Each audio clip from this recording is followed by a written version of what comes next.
Hey everybody, Stephen Bogman here from Pro Physique. Today what I want to talk about is if you're ready to prep.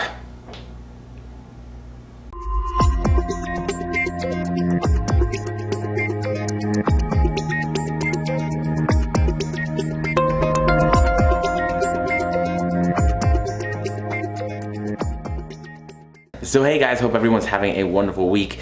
Man, it has really been one of those past few weeks. Internet went out. Obviously the holidays are always crazy, but here we are, YouTube, we back for now.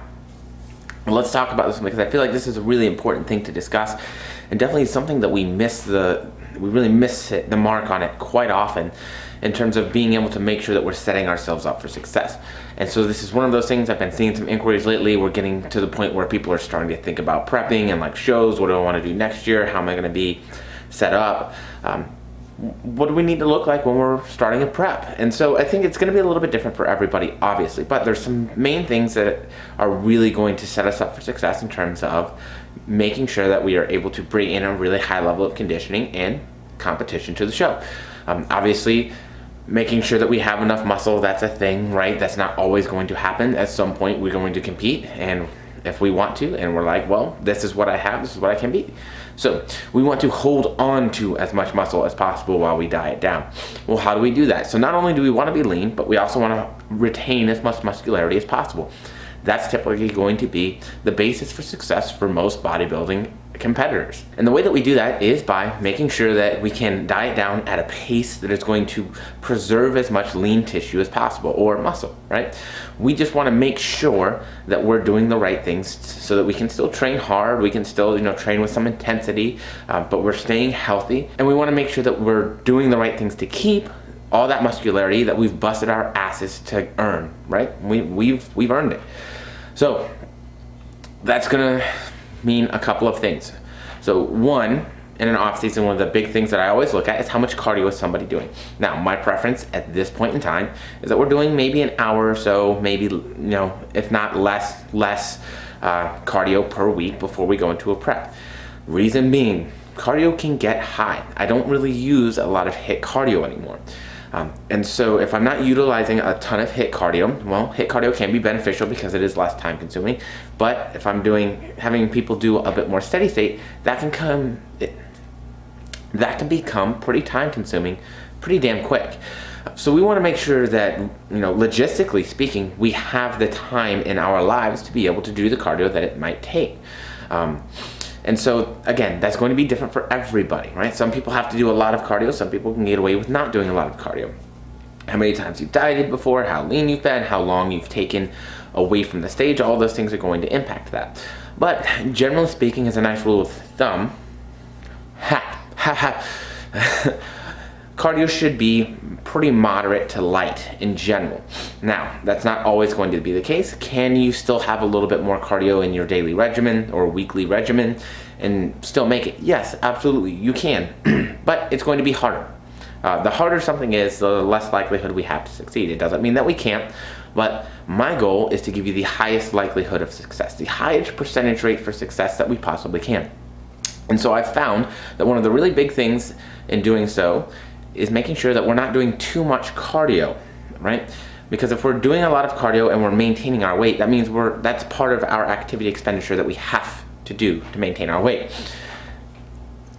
So we want to be aware of that, right? So maybe an hour or so of cardio a week, probably a good spot to be in before we're starting thinking about a prep.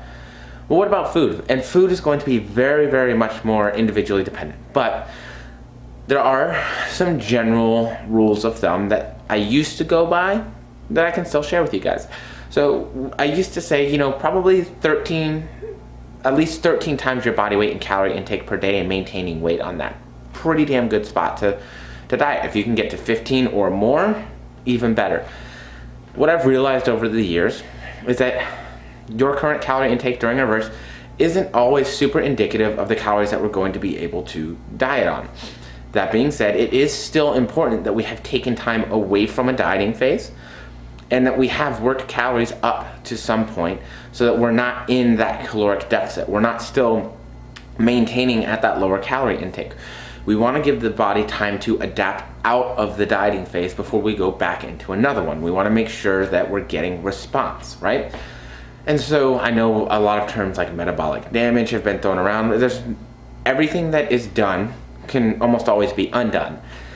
Now, how easy that is a very different story.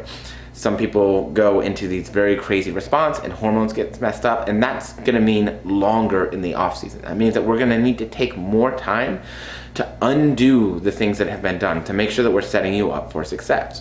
But generally speaking, we wanna have a pretty decent calorie intake so that we have room to work with.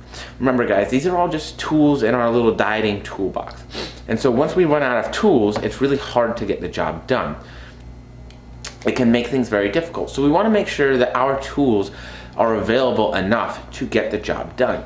And then when we look at it like that, it becomes very, easy to say, man, I really want to prep. I really want to do this show. But if I look at my toolbox and if I look at the job that needs to be done, I'm not quite sure if these tools can get it done in the time frame that I have allotted or at this point in time, right? Sometimes we put on a bit too much body fat during the off season, especially if we are a more petite individual in general. If we have a very high percentage of body fat, well, we might need to take a few dieting phases to get that off, to get us set back to be in a place where we can be competitive and on stage. That's just the reality of it for some of us. We need to be realistic with ourselves. And this is where it all comes back to. If we're realistic with ourselves, we can set up realistic goals and expectations. If we have realistic goals and expectations, we're set up for success much more so because we know what to expect. Having a plan for everything is going to be very important. But if we just say, hey, here's our plan, right? And it's the same thing, and we just go into this head first, if we didn't really assess our starting point, our plan can be flawed.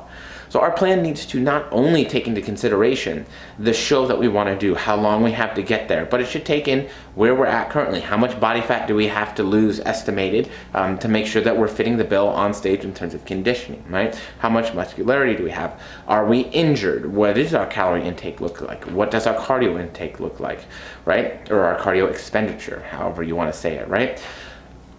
What does our lifestyle look like? I have people that are right now currently prepping through the holidays. That's not going to work for everybody. It's just not. Everyone's a little bit different. Some people can handle that well, and they actually really like the stability and the structure that that gives them through the holidays because it helps them to be adherent and it helps them to be more consistent with everything.